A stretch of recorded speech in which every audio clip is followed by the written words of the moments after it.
So, my roommate has this cat. And last summer, he went out of town for a few weeks, leaving me in charge of the cat. In this time, I discovered that a cat is a pretty useful thing to have around the apartment. Insofar as, if anything goes missing or gets broken, you can just blame it on the cat. So it turns out our cat's an alcoholic. And he has a nasty habit of not flushing the toilet after he goes number 2. It's gross, kitty.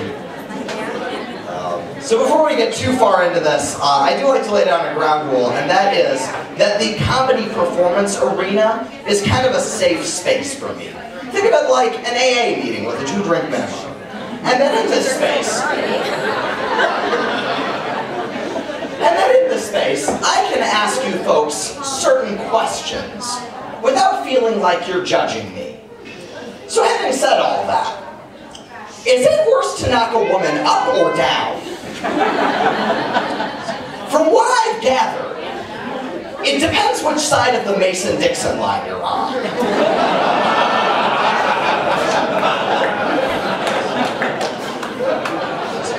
There's a new international variant of that joke, which is, it depends which side of the US-Canadian border you're on. Because at least if you knock a woman up in Canada, it's covered.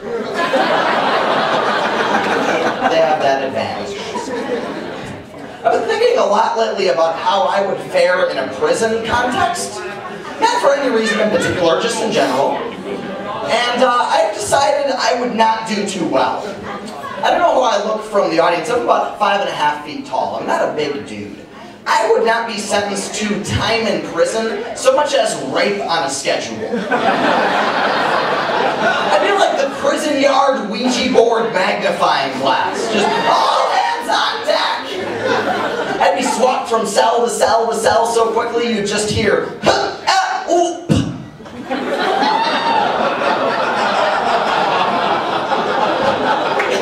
Apparently some of you had Ouija boards as children. That's good to know. Apparently you're not fundamentalist Christians. So I have that advantage. So I just hope the first guy who storms the pearly gates brings a machete. I have a hairy ass. Now we're all on the same page. Yeah, and not like normal guy hairy ass either, like it's bad. Like I gotta wear it in a French braid when I go to the beach. It's terrible. Like there's a party in my pants, but it's one of those weird parties from the 70s where the walls are carpeted and like the only light is coming from a neon beer sign in the corner and everybody's swapping keys and everybody's got a perm for some reason. It's the 70s. Even the walls are perm. It's weird. So I've been doing some work though downstairs in the basement, if you will, with the carpeted walls. I am equally proud and embarrassed to admit to you all that about a year and a half ago, I started shaving my balls. Some people get, yeah, that's the wrong answer. Some people get excited, you're wrong to get excited because, frankly, it's terrifying. And I would appreciate some sympathy on this. Ladies, to give you some idea, shaving one's nuts is like driving a riding lawnmower through a gravel pit that bleeds. It's terrible.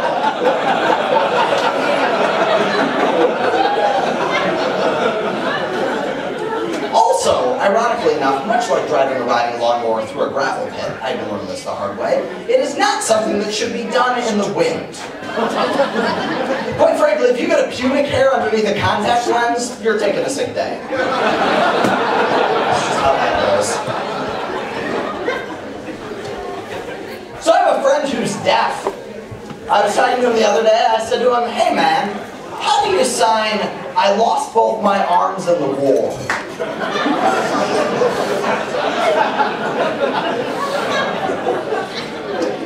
Yeah, he punched me in the face. Didn't like that very much.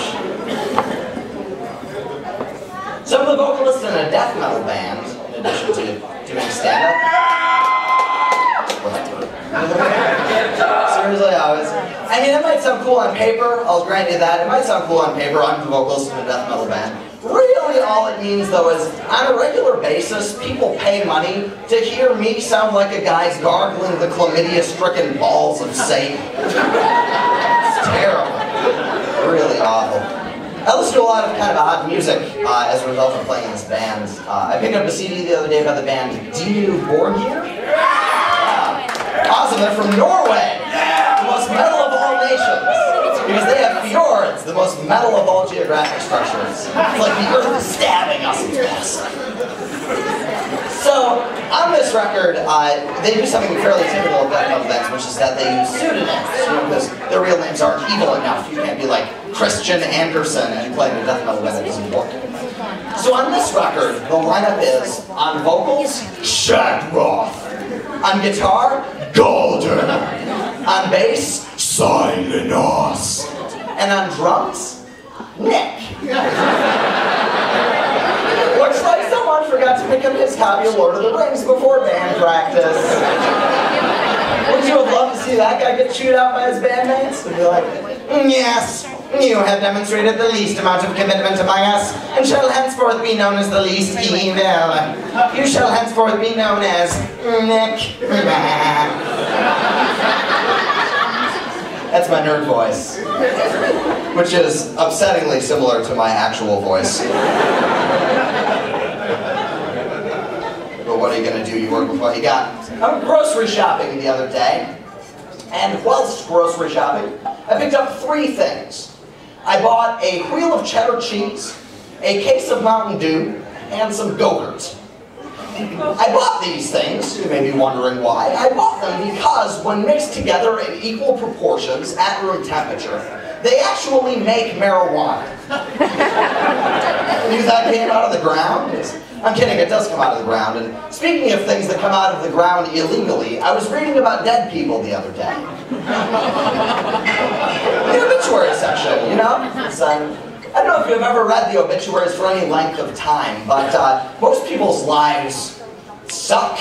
Really boring. Like, you go through, like, he enjoyed rose gardening, she enjoyed collecting those little porcelain figurines you get at truck stops. It's like, it's depressing. But occasionally, you'll come across someone whose life was awesome. Like, one time I was reading about this guy, he was enlisted in the U.S. Armed Forces for the entire U.S. involvement in World War II. He won 3 Purple Hearts! That means he was wounded, out of commission, and asked to be sent back twice. He helped storm the beaches at Normandy, and he died at the age of 89 in a farming accident. That is awesome! Guys, whether you know it or not, right now, having heard that, your balls are blushing. Because at 89, you're going to be lucky to be eating solid food. This motherfucker was mauled by a combine. And the joke's on him, because the combine was made in Germany.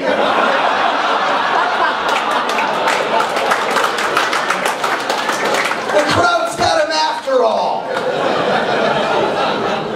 Yeah, they waited 70 years for that son of a bitch.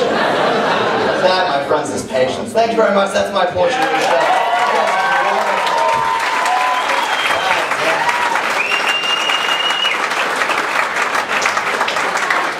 We're going to keep things moving for you guys in a second, but first some announcements. Be sure to check out our website at www.madisoncomedy.com. It has information on upcoming shows, comedians, also the location of the place in case you don't currently know where you are. That's entirely possible at the Late Show. You never know. I have to say that. I have to say that, especially for this table up here, apparently. It needs to be said out loud. Do we have any birthdays, anniversaries, bachelor? We'll address, hold on just a moment, we'll address this first. What do we got here? Bachelor. Bachelor? Why are you here? Dude, you could be watching any number of illicit sexualized, like, no, you know, we're gonna go watch dudes talk about illicit sexual acts that we could be watching firsthand. And you're here. I hope you're enjoying yourself. Anyway, well, congratulations or whatever. Congratulations. And then you guys over here, Bachelor Brass, yeah! How exciting. So answer me this. What is your penis in effigy count currently? I I think that's a requirement. You have to have like a certain minimum of number of penises in effigy. I can help you with one, but it's not a penis in effigy, it's a penis in vivo. But talk to me after the show. Joke for the lab.